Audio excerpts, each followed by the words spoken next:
Hello, thank you so much for joining our webinar today. My name is Vicki. I am our in-house Microsoft Outlook trainer. Today we are going to go over some insider secrets, tips, tricks, lots of good information to make Microsoft Outlook work for you. Get right on into it. Going to start with a quick overview of what we're going to be discussing today. We're going to go over some keyboard shortcuts and how to best use the help option for people who are brand new to Microsoft Outlook. We're going to go over productivity and calendars, quick steps, rules, and search folders, forms, templates, and quick parts. We're going to look at some additional customization options, going to look at how to speed up Outlook search and how to slow it down. We're going to touch on some other tips that don't quite fall into the categories above. And then after everything is said and done, we will take your questions. So moving right on into it, we're going to start with the help window. The reason we're starting with this is because it is a little bit backwards from the way that the help feature used to be in Outlook and in most of the Microsoft Office suite. So instead of a help button, which used to be up in the upper right corner, it is now this little light bulb that says, tell me what you want to do. So rather than using it as a search feature, rather than saying, okay, what do I want to do? I want to set up a signature. Instead of saying how to set up a signature, just say signature. And you can type it in. It's going to take you right to the feature that you want to access. So that is a little bit different way of thinking than we're used to, but it is a little bit more intuitive. The search results will come up a little more naturally. Think of it as you're asking the person next to you a question. If they say, tell me what you want to do, just give them the answer. I want to schedule a meeting. I want to make a contact group. And it will give you the answer and it'll pop right up with the screen that you're looking for. Rather than telling you how to do it, it just gives you the screen. So again, I like the signature option. It's a good way to demo that particular feature. It does also show you the recently used. So if you opened it and you closed out of it too quickly, you can go right back over and set it up again. Well, since we're here, let's set up a signature real quick. This will be demo. And it's going to be for the account that I'm currently using. You can also set it up for new messages. You can set it up for replies and forwards. You can do both or neither. So if I'm setting up a signature, we're going to say, my name is Vicki, and I am the Outlook trainer. Maybe I'll put my phone number in here. Maybe I'll put an email address in here. Maybe I will use the business card, which is a feature that you can enable in Outlook 365 on the web. We'll take a quick look at those later on as well. And going back to the next slide, we're going to look at some keyboard shortcuts. Some of these are going to be pretty basic, things that you definitely already know how to do. Some of them are going to be a little bit new or unique to Outlook. So everybody knows, or most people probably know, that there is the keyboard shortcut, Control-C for copy, Control-V for paste, Control-X to cut, Control-A to select all. What's neat about Control-V is that if you copy a line of text or a block of text and then use Control-V, it will immediately pop open a new email window. So you can select the text, open a new email without having to click a bunch of buttons. The point of keyboard shortcuts is to save you some time. We do not want to waste time moving our mouse all over the screen, looking for menu options. This is a great way to save time. So if you have the ability to commit these to memory or even write a little cheat sheet for yourself that you stick on the side of your monitor, these will definitely save you some time, especially once you get in the habit of using them. It is a lot of fun, actually, to be able to navigate all through Outlook or through any other Microsoft product just using the keyboard. And some people will be fascinated by the fact that you never touched your mouse. and it's always fun to look like a wizard, look like an expert by navigating without ever touching the mouse. So a couple of other shortcuts that are unique to Outlook. To automatically reply to an email that you have selected, you can use Control-R. Alt-W is to forward an email. Alt-R is to reply all. I say use with caution. A lot of people do not need to reply all the time, and you can get yourself into a little bit of trouble if you are replying all to things that maybe you should not be passing along to everybody, so use that one with caution. Control-R for reply is probably the better choice, unless you know for sure that everybody needs the information that you are sharing. Control-Shift-V is the Move Items menu. That one I will show you. So Control-Shift-V is going to allow you to move emails automatically to your folders. So right now, this is a brand new demo account. There's not a lot in here. I don't have any folders set up. We are going to go into how to set the folders up, but I wanted to show you a brand new, bright, shiny, clean version so that we can see what it looks like when we start to do the customizations. But if you are someone that has lots of folders, dozens, hundreds of folders, the Control-Shift-V option pops up this Move Items window, so you can immediately and quickly move items to folders. You can arrow down through them, use the keyboard to hit enter on any of these things that you need to access. So that is a very, very time-saving option. If I recommend any of them that you memorize, Control-Shift-V is going to be that one. The other one that is fantastic is Control-G. Control-G, when you are in the calendar, will bring up the, oops, why are you? Well, that's different. All right. Not sure why it did that, but we'll put you back over where you belong. The Control-G brings up go to date. So if you know that you are looking at, let's say I want to find out what I have going on 11/2/17, you can just type it in rather than navigating all the way through. Even better if you're looking at something way in the future or way in the past. Saves time from clicking over through the months, through the years, and finding the date that you want. You can just use Control-G, go to date, there you are. Going back over to the Outlook screen, you can use Control-1 to take you over to your mail screen. You can do Control-2 to go to the calendar. Control-3 brings up your contacts. And if you need a reminder which one's which, down here in the bottom left corner, you'll see the first one is mail, that's Control-1. The second one is your calendar, that's Control-2. So these hotkeys will save you some time from having to move your mouse all the way down to the bottom of your screen. You can just tab back and forth between them with Control-1, 2, 3, 5 takes you to tasks. If you are someone who uses tasks and notes, that is a good one. But I find myself using Control-1 and 2 to go back and forth between the inbox and calendar fairly frequently. So, last one on this list is for additional shortcuts.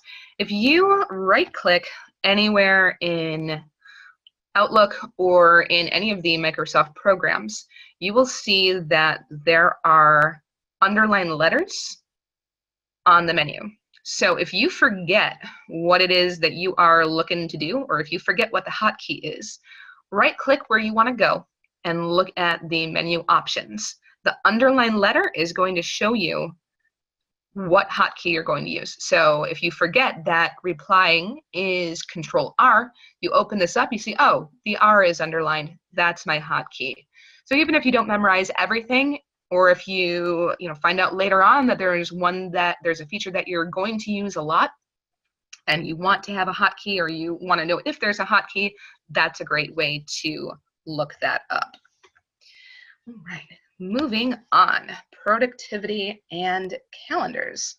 So of course, productivity is going to be a hot button important thing that most businesses are looking to maximize. You want to make sure that you are getting the most out of your time, the most out of your employees. So we are going to look at ways to make your life easier within the Outlook environment.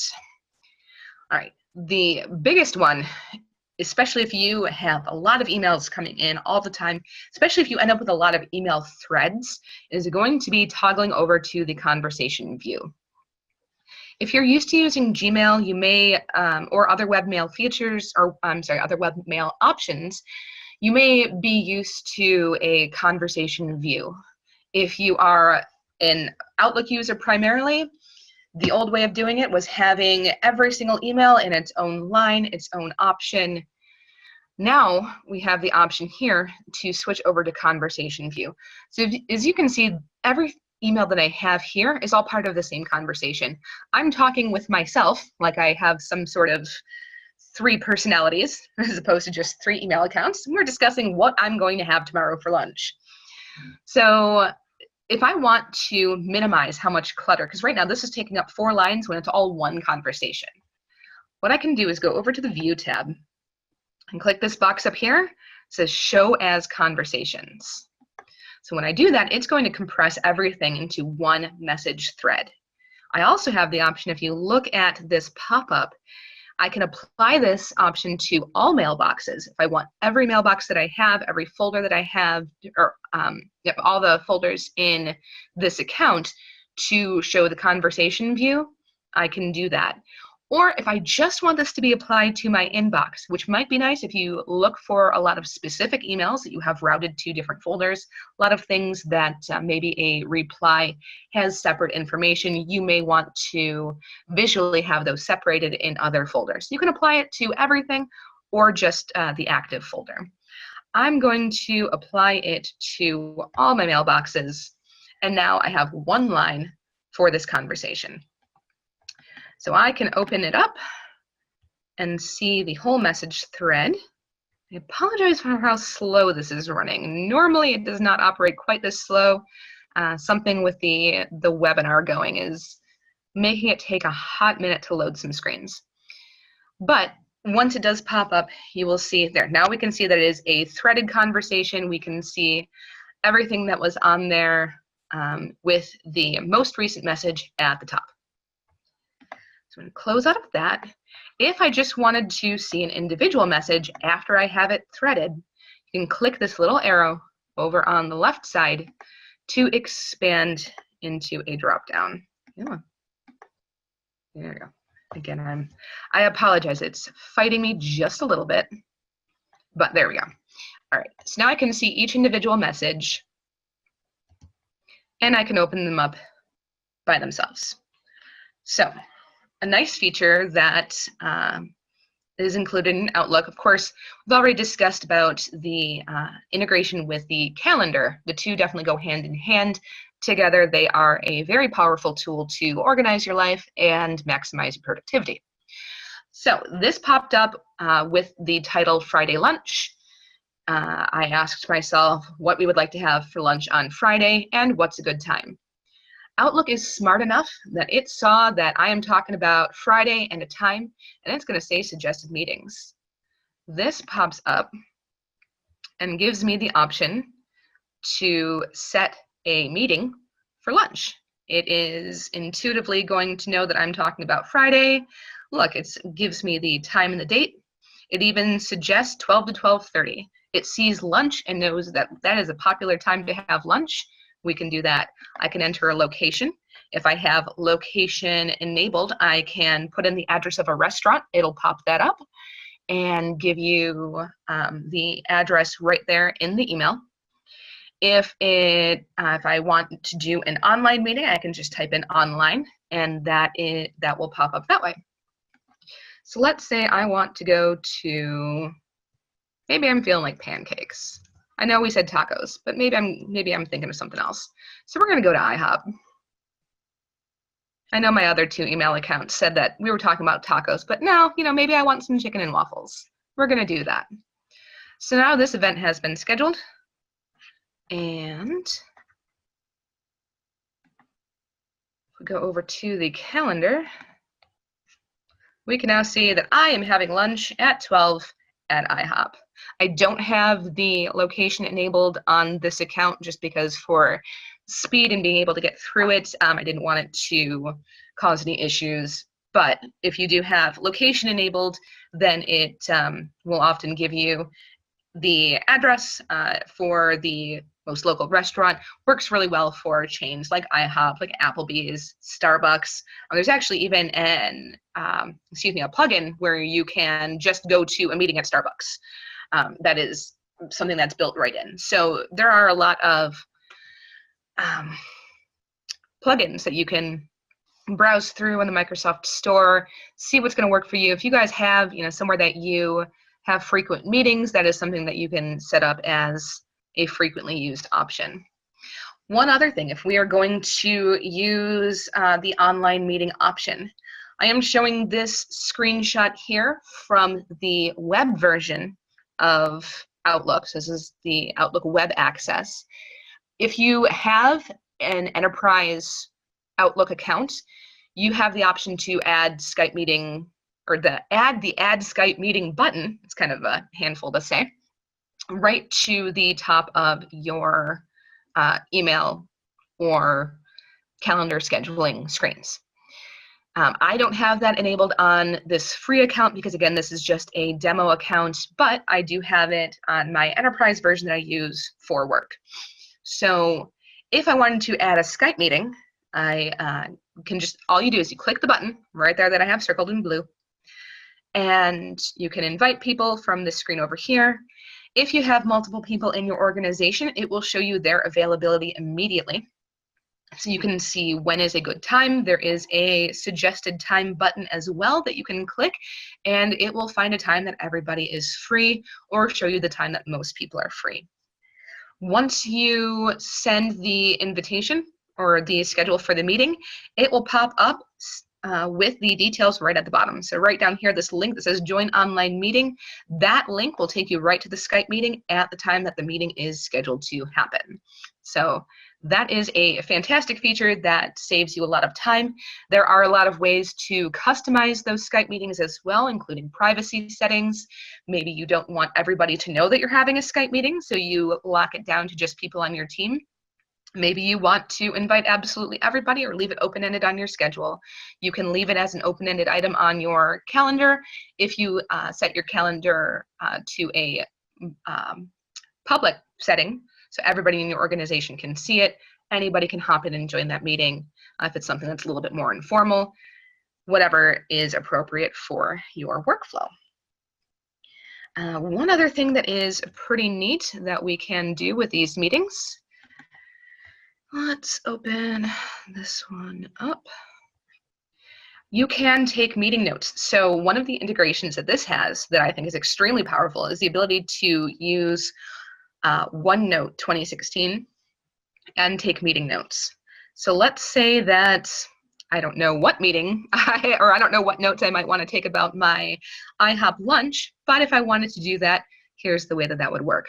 I can share the notes with the meeting, so that would attach it to the meeting on anybody's calendar, or I can take the notes on my own and it will keep it locally to my account, scheduled on or attached to the event in my calendar. So I'll go ahead and take a note, and this may take a minute to load, so we'll just talk over it as it loads. If you are familiar with OneNote, oh, there we go.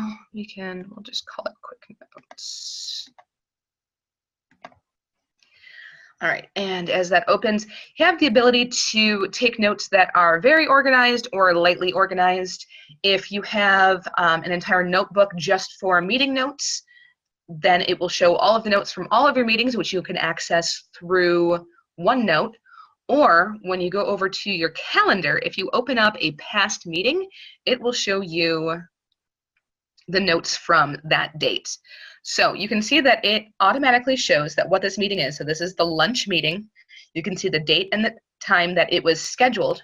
You can see the date and the time that the meeting actually occurred, and you can see the participants. Once the meeting takes place, these will turn into checkboxes. It will show either that the person attended with a green check, or it will show that they didn't make it with an X. Very cool to be able to keep details on who was there. That way you know who got the messages or who got the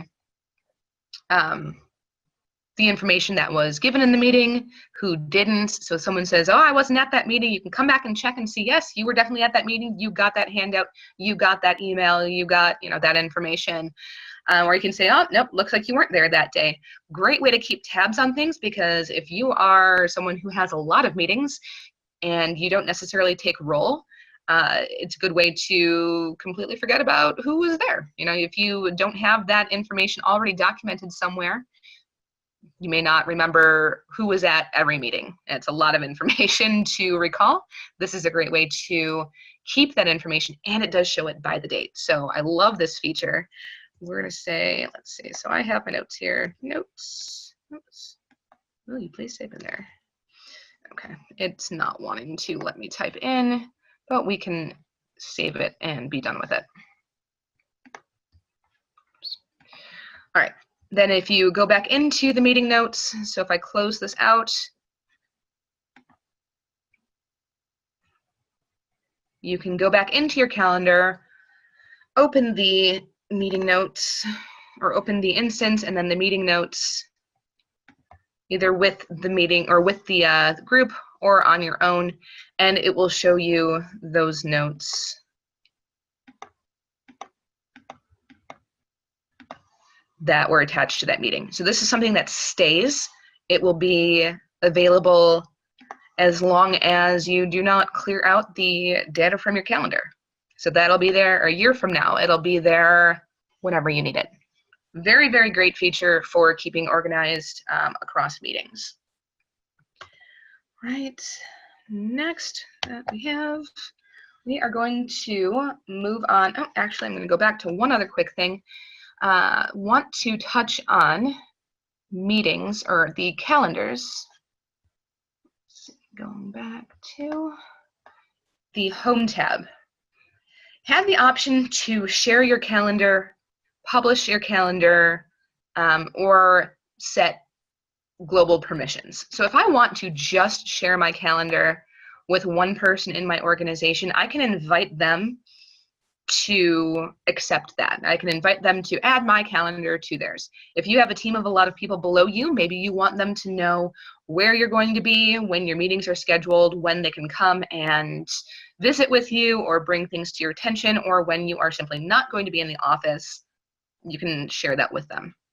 You can also request permission to view your recipient's calendar. So if you want this to be a reciprocal relationship where you can see their calendar, they can see yours, you can go ahead and check that box. So if you leave it unchecked, it says it's a sharing invitation. If you check it, it says it's a sharing request. So now you are saying, hey, I want this to be a back and forth. Please go ahead and share this with me. You can stick some notes in here explaining what you're doing and why. You can also set the permissions here to show availability only, limited details, or full details. So if you show availability only, it's just going to be blocked off in the calendar by the color that you set. If you have limited details, it'll show just the title. If you show full details, it'll have everything that's available. What room your meeting is in, what location it's at, any other details you put in there. That'll all be available. So that is how to set the permissions there. You can also do the same thing if you wanted to do it globally with the calendar permissions. So if you want your calendar to be available to everybody in your organization, you can set that here. You can also allow for your calendar to be read-only, or you can allow it to be read and write.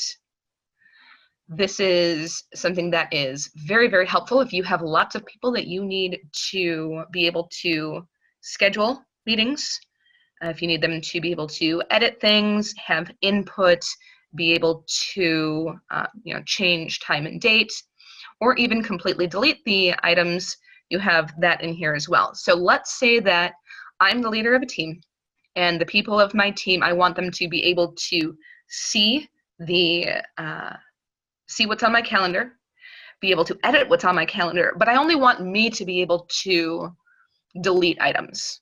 So I want them to be able to access them and change them, but I'm the only one who can take them away completely. You can set it to read and write, but I'm the only one who can delete items. You can also set it so that people can delete their own items. That way, if, say, I have a coworker or a team member that sets up a meeting and needs to later cancel that meeting, they can delete that entry, but they can't delete the entry of another team member, only their own. That option is available in the permissions as well. Or you can make it so that everybody who has access is able to delete anything that they feel the need to delete. So those permissions are right there in this nice, easy button right up here in the ribbon. It is under the Home tab on the meeting screen, or on the calendar screen. So nice and easy access. You don't have to go digging through a bunch of submenus to find it. All right. Moving on for real this time. All right, we're going to go on to Quick Steps, Rules, and Search folders. Okay, I'm going to come back to my mail screen. All right, so Quick Steps are automated actions. They are similar to macros. They are quick buttons up here in this menu that you can set. You can use default ones. You can customize them to your heart's content to perform actions that you use repeatedly. You can apply them to individual folders. You can apply them to individual messages. You can apply them to everything as you see fit. It really depends on what you want to use it for. The best way to utilize Quick Steps is going to be for messages you need to review before taking action. I'm specifying that because once we get into this, if you are familiar with rules, you might say, well, why wouldn't I just do that with rules? Well, the nice thing about Quick Steps is that they are going to allow messages to go where the rules send them, and then you can individually take further action with an easy click. Rules are going to be something that you're going to apply before you take any action on the item. So, for instance, if I have a team folder set up where anybody who is sending a message from a certain team goes into a specific folder, that is going to be something that you want to set as rules. You don't want to take the time to apply a quick step to every message that comes in from that team. You want it to just immediately go to the folder. So we could set up that folder. Now, for quick steps, a good example is if you get certain kinds of email that you want to see first, but then you need them to move somewhere after you read them, a quick step is a great way to do that, especially if there are repeated actions that you need to take on a specific type of email. So a great email is, or a great example is going to be a customer request. Let's say that I get a customer submitting a request for a part. If that email comes in, I want to be able to acknowledge that we got the request and then move that over to the correct team that handles those requests. So since that's something that I'm going to do over and over again, assuming that people are going to make requests frequently, a quick step is a great way to ensure that I've seen the request, that it's not just getting routed to another folder, that the reply is happening, and that it is then moved to the correct folder later.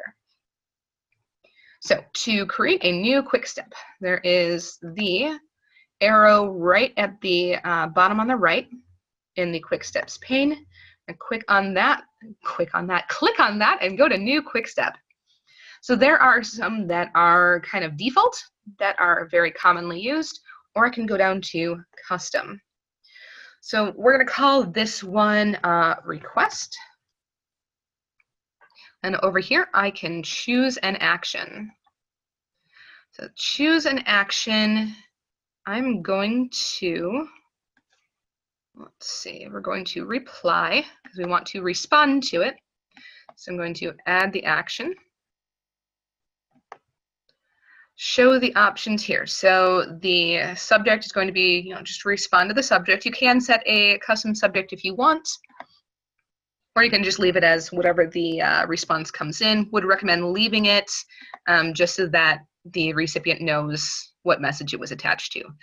So in the text, you can say, hello, and thank you for your request. We have received it, and it is being processed by our team. And of course, you can be as specific or as vague as you want to be, whatever is appropriate. You can send it with a delay. That way it doesn't look quite so much like it's an automatic message that's being kicked back. It looks a little bit more personal. Up to you. Okay. Once you have that information in there, you can add the action. You can also add CC. So if you add a CC to it, let's say that, like I mentioned, you want it to go to a specific team, you can add in that team or that individual that would handle that there. Or you can, so we're gonna not do the CC just yet. Okay, we're gonna add another action to forward the message instead. That way, the customer, if you don't want them to be able to see that another team was CC'd on it, if you want that to be a little bit more blind for the customer, you can set it up this way instead. So I'm going to send this to, we'll forward it over to my main account, or my personal account. That's where my requests are going to go. And if I want to set a shortcut, I can set a shortcut. So Control Shift, let's say this is something I do so often that even a quick step, even clicking that button is too much work, I can set a shortcut key for it. So Control Shift 2 is now going to automatically apply this quick step to the message that I am trying to send. So click Finish, and it is going to be set up on its own. So if I want to have this done, and do Control Shift 2, and it automatically pops that information open. You can see that it is now working on its own. I am replying to the customer, and I am forwarding the message over to the correct party. So I don't have it set up to automatically send right now, just because I am in demo mode, but that's what that looks like. So you can see how this is going to make it a lot easier to perform actions that you repeat over and over again. Another good one you can do, and I will just show real quick, is sending it to a folder. Oh, gotta give this one a new name. We'll just call it folders. Choose an action, move to folder. Choose a folder, don't have any folder set up.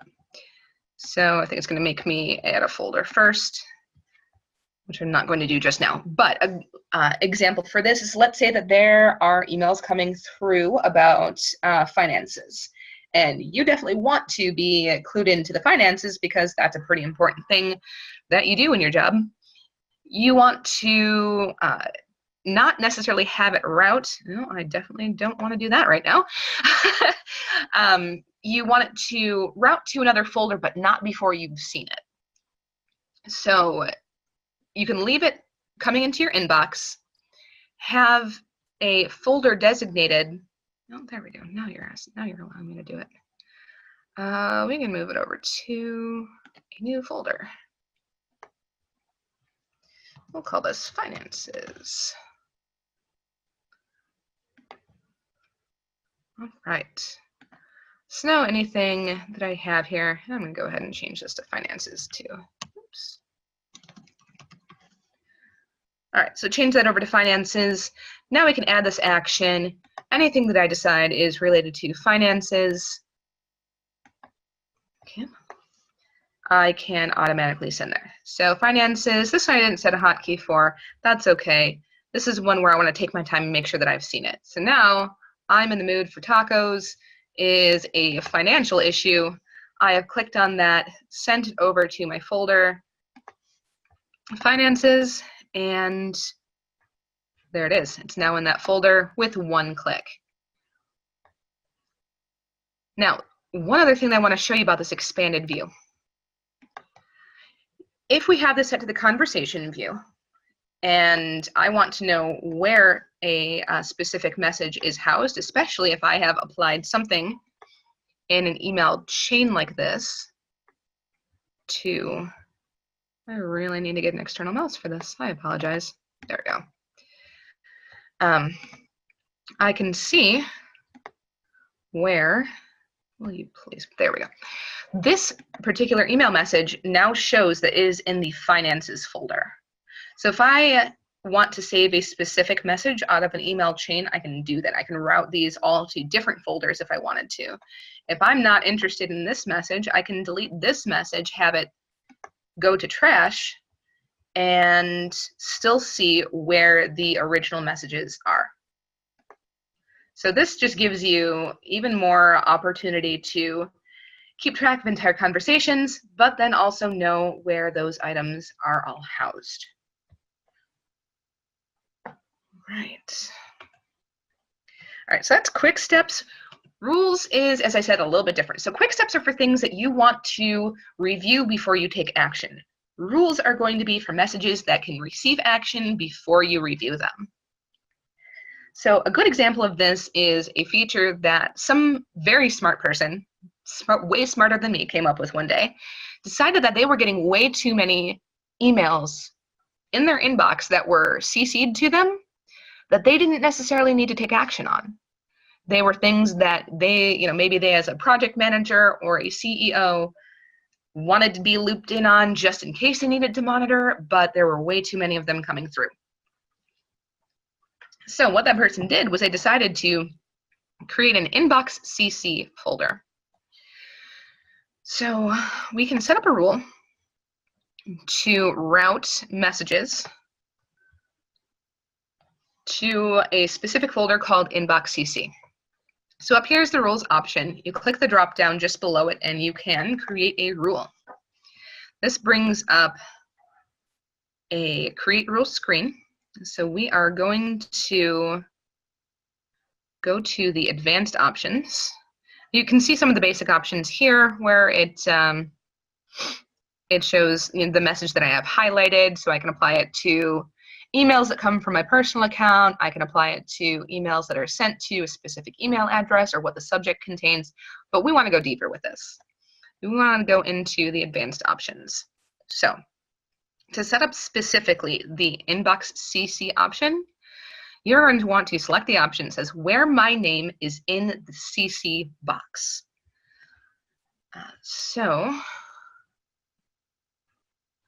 You can also set it to where my name is not in the to box. So if it is in the CC box, or if it is also blind CC'd to you, if it's BCC'd, you may want to select that rule instead. Really depends on what's going to work best for you. You can trial and error that. I would recommend using the where my name is not in the to box. It is a little bit more catch-all. And we can click next and select move it to the specific folder. Down at the bottom here, it's going to give you this blue link unspecified. Click that to open up the option to choose what folder.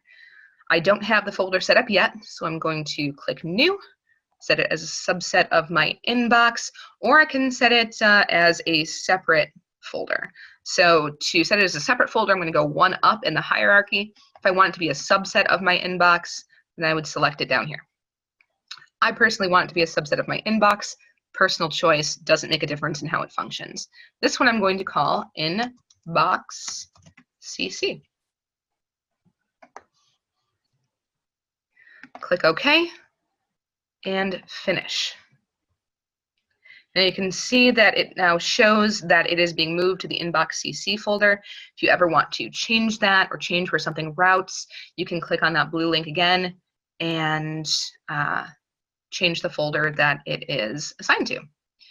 You're all done. You can click finish and go. Or if you want to make exceptions, let's say that you know that there's somebody specific on your team that CCs you on a lot of things, but it is things that you want to see. You can set it, select this box up at the top, come down here and click on that blue link again. You can specify specific people. You can pick them from your contact, or I'm sorry, from your address book if you choose. All right, but we are going to just go on and go to the next button again and turn this rule on. If you want this to sort through everything that is already in your inbox, you can do that as well. All right. If you have multiple accounts, you have the option to run the rule on all accounts, or you can leave it for the specific account that you are working on. Click Finish, and it is now an active rule. If you ever need to manage the rules, if you want to delete that, if you find that inbox CC is not something that works for you, you can manage your rules and delete them or change them from this drop down as well. Right, you can also set rules for conditional formatting. Conditional formatting, if you want individual emails to show up in your inbox as a different color, that way they are a little bit more easily visible, you have the option to do that. If you want them to be in a bolder text, you can do that as well. There are as many options as you can come up with, and you can tweak them as much or as little as you want to create an inbox experience that works for you. All right, so that's kind of the difference between quick steps and rules. Again, just to touch back on it, quick steps are for items that you want to see before you take action. Rules are going to be for messages that can go to a different folder before you take action on them. One other thing that we can do as well is search folders. Search folders shows up in your menu item or menu list on the left. If you click on it, you can create a new search folder. So the search folder is a handy feature that you can use especially if you have a lot of folders that are open, or I'm sorry, a lot of folders that are created. You can set this to automate searches that you perform frequently. So let's say, for instance, that you have set up a folder for a specific domain. Let's say you have a client that you work with a lot, you get a lot of emails from them, and you are keeping all of them in a folder called Client A. So in this Client A folder, you may also have invoices. So let's say that you have rules set up to where your invoices go to a folder, and you have your invoices, or I'm sorry, you have the rest of the emails set up to go to a folder for that client. You may want to search for invoices by that client. Searching through the individual folders themselves would take a long time. So what you could do is set up a search folder for mail to and from specific people, sent directly to me, or messages that have specific custom search terms. So let's see, click on the search option here, and we'll call this one Invoices from Client A. You can select the folders that will be included in the search folder. So if you know that you're looking for invoices and you're looking for Client A, you can select those specific two folders, or you can set it to search absolutely everything. Okay, yep, I do want to continue. And set up the customization based on the search terms themselves.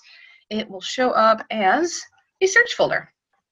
So now this option is here. I didn't set up the search terms themselves because I don't have the keywords. I don't have everything all on this demo account. However, you can see that if you had the invoice folder and the Client A folder, it would then show just invoices just from Client A. So That's one way to use that. Another way to use it is, let's say that you have client A and you work with 15 people in that organization, but you only need today emails from their financial contact. You can set up a search folder that shows only emails from that particular individual from client A. That way you can see the messages that are from the person that you speak with about that topic without seeing everything else that came from that organization. That's a good way to keep track of searches that you perform often.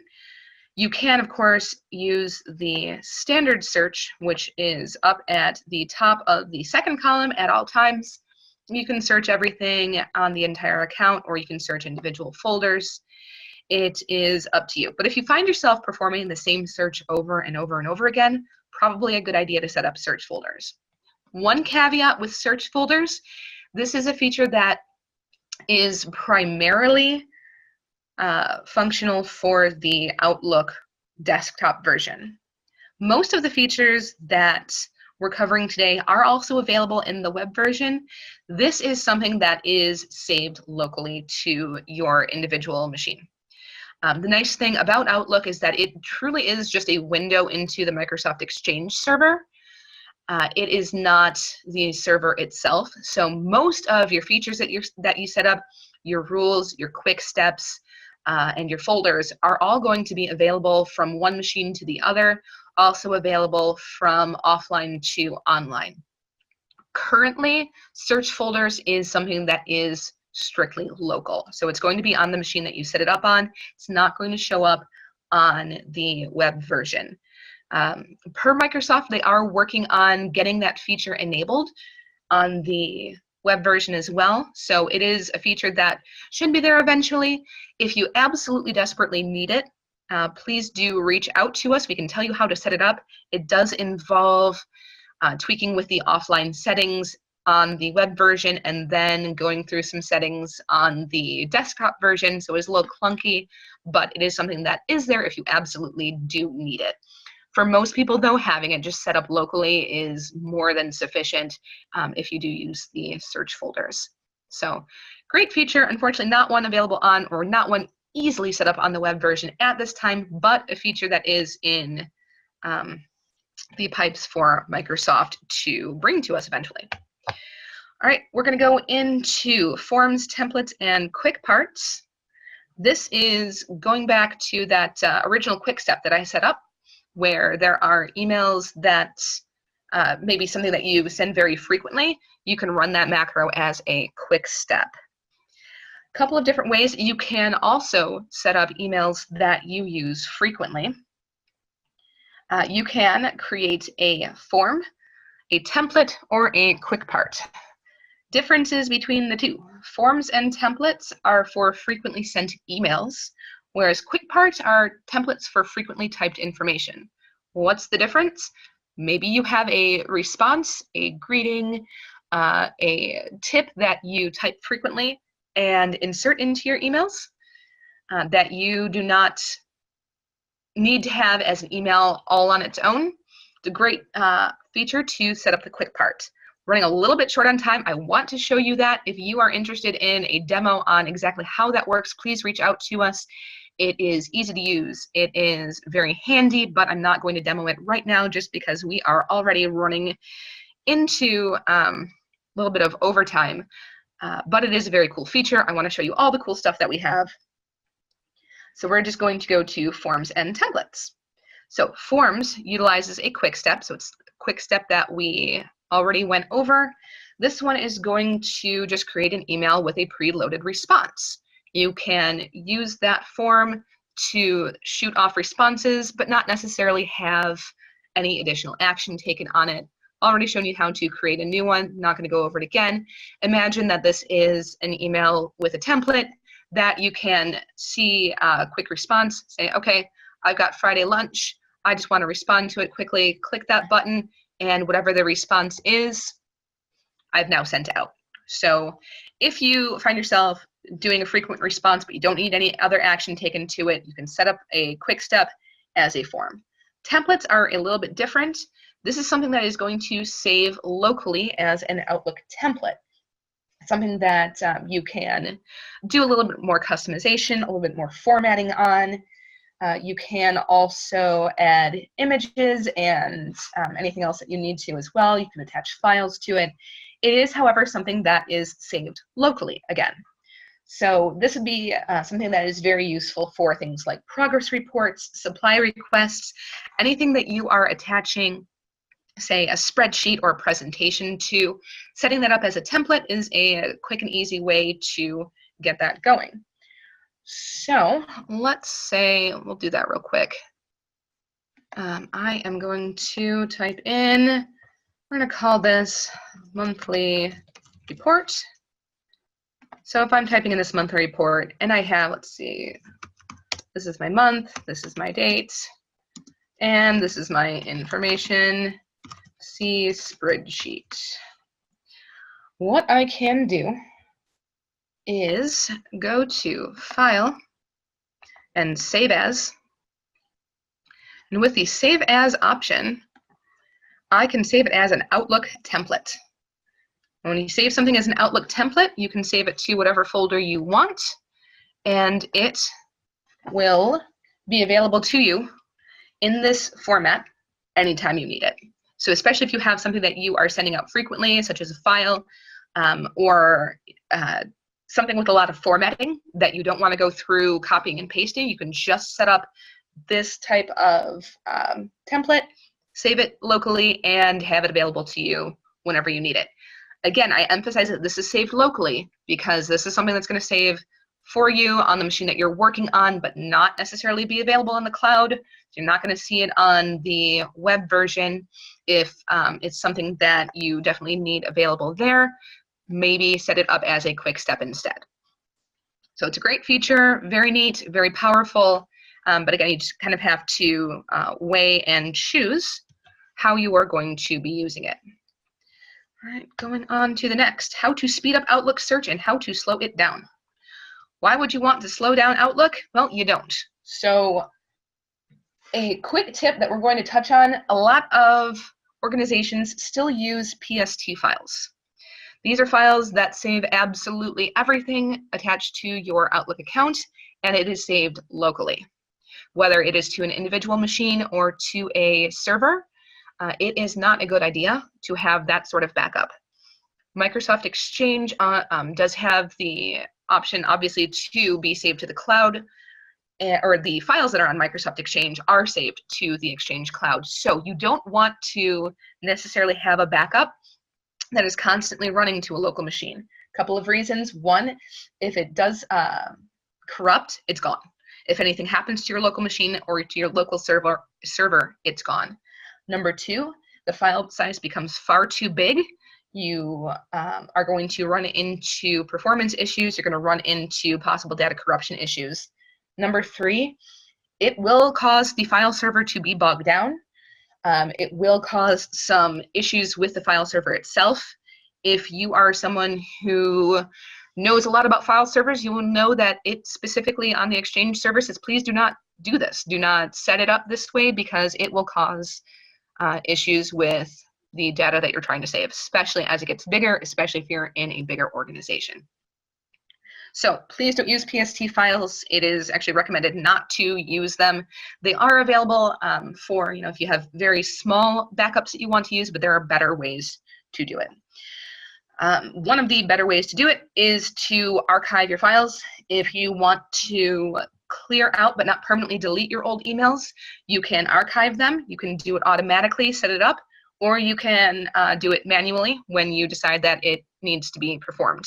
I recommend setting it up automatically.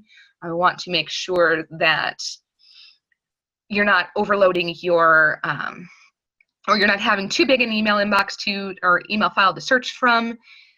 It will, again, start to slow things down. So archiving your old messages will definitely speed things up. You can set the parameters for how old you want it to be or how far back you want it to go.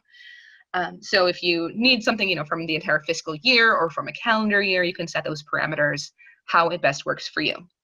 The other option that we can do is re-index.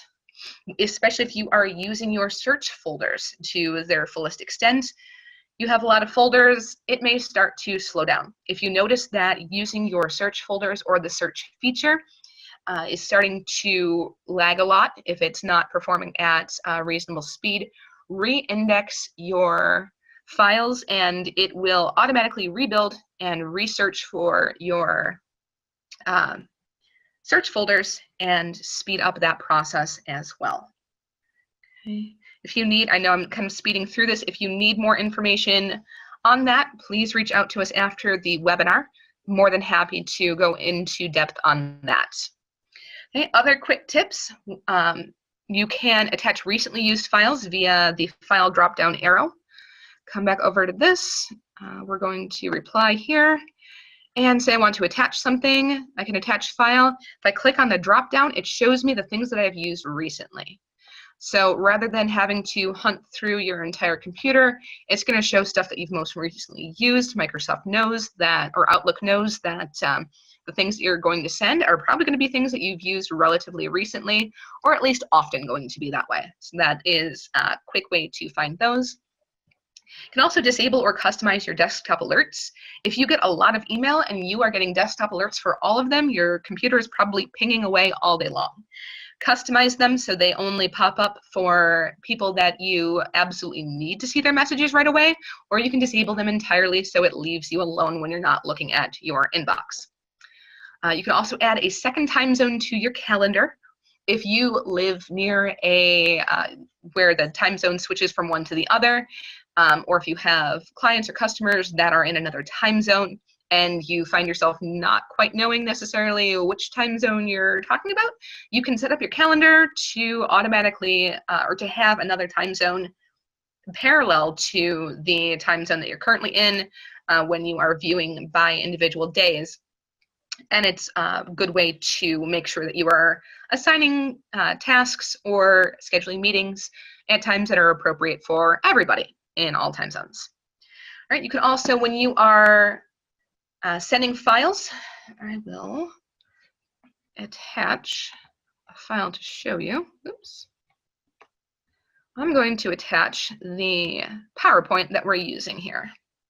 Now, options that I have, I can share this as a link to OneDrive, or I can share it as a file that will be attached in the old traditional way, so that everybody gets a copy, whoever is attached or whoever receives the attachment. The nice thing about setting it up from OneDrive or as a link to OneDrive is that it allows collaborative editing. If you have a file, let's say an Excel spreadsheet that you want multiple people to be able to edit, if you send the link to OneDrive, everybody is now editing one file, as opposed to the local file that would be attached individually. If I make a change on my local file, you're not seeing that, or my teammate isn't seeing that change in real time. Collaborative editing available on OneDrive, excellent way to work on something across the board with your team. Last tip that I have here is exporting contacts and important messages for backups and transfers. If you have multiple email addresses, if you have multiple accounts, or if you just need to back up your contact periodically, which is not a bad idea, you can export your contact, you can export important messages and save those locally, or you can save them to a personal cloud drive. So that is just a good way to make sure that you have your data backed up, or you can quickly and easily transfer it to other accounts, save you some time there as opposed to building it from scratch. So that is everything that I have. I thank you so much for attending. I appreciate your time. I hope you got some good and useful information out of this. But if you have any in-depth questions that we did not cover, please feel free to reach out to us after the meeting or anytime down the road. We are always happy to give you more information to help you out, to help your business meet its needs. Everybody have a great day. Thank you so much.